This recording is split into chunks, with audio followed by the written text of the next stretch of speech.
അപ്പോൾ നമുക്കൊരു അടിപൊളി ഫിഷ് ഫ്രൈ ഉണ്ടാക്കിയാലോ. ജസ്റ്റ് നമ്മൾ സാധാരണ ഉണ്ടാക്കുന്ന പോലെയുള്ളൂ. കുറച്ച് കുരുമുളക് എടുത്തു ആദ്യം. ഞാൻ കുറച്ച് കൂടുതൽ കുരുമുളക് എടുത്തിട്ടുണ്ട്. ടേസ്റ്റിനനുസരിച്ച് എടുക്കാം. പിന്നെ കുറച്ച് മഞ്ഞൾപ്പൊടി ഇട്ടിട്ടുണ്ട്. സൈഡിലായതുകൊണ്ട് അത് കാണത്തില്ല എന്ന് തോന്നുന്നു.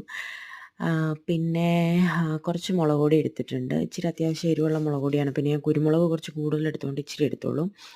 പിന്നെ അതിലേക്ക് കുറച്ച് ഉപ്പ് ഇട്ടിട്ടുണ്ട്. പിന്നെ ജിഞ്ചർ ഗാർലിക് പേസ്റ്റ് ഞാൻ എടുത്തിട്ടുണ്ട്. പിന്നെ കുറച്ച് എണ്ണ ഒഴിച്ച് കൊടുക്കുന്നുണ്ട്. എന്നിട്ട് പ്രത്യേകിച്ച് ഞാൻ വെള്ളം ഇപ്പോൾ ഒഴിക്കുന്നത് കാണിക്കുന്നില്ല.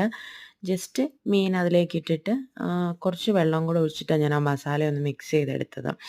അപ്പോൾ നല്ലപോലെ ഇപ്പോൾ ഈ ഫോട്ടോയിൽ കാണുന്നത് പോലെ കിട്ടും.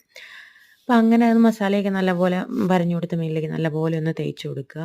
നല്ല ഉള്ളിലേക്കൊക്കെ ഒന്ന് പറ്റാനുള്ള മീൻ വറുത്ത് കഴിയുമ്പോൾ അതിൻ്റെ ആ ഒരു റോ ടേസ്റ്റ് ആയിരിക്കും നിൽക്കുന്നത്.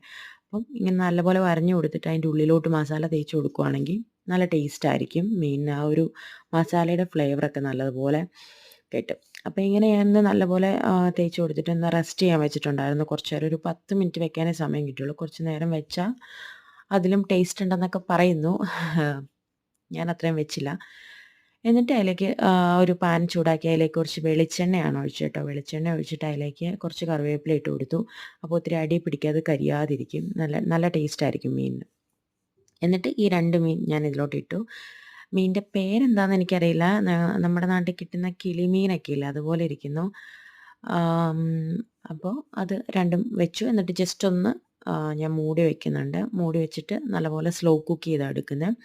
അപ്പം എനിക്കിച്ചിരി ഫ്രൈ പോലെ ആയിട്ടിരിക്കുന്നത് ഇഷ്ടം. അപ്പോൾ അതുകൊണ്ട് ഞാൻ ഇച്ചിരി നല്ലപോലെ ഫ്രൈ ആക്കി എടുത്തിട്ടുണ്ട്. എന്നിട്ട് ജസ്റ്റ് ഒന്ന് മറിച്ചിട്ട് കൊടുക്കുന്നുണ്ട്. രണ്ടും മറിച്ചിട്ട് കൊടുത്ത് സെറ്റാക്കി നമുക്ക് ആവശ്യത്തിനനുസരിച്ച് കുക്ക് ചെയ്തെടുക്കുക. അപ്പോൾ അത് ഇത്രേ ഉള്ളൂ. നല്ല അടിപൊളി ഫിഷ് ഫ്രൈ റെഡി ആയിട്ടുണ്ട്. എല്ലാവരും ഇങ്ങനെയാണ് ഉണ്ടാക്കുന്നതെന്ന് തോന്നുന്നു. അല്ലെങ്കിൽ ഒന്ന് ട്രൈ ചെയ്ത് നോക്കാം.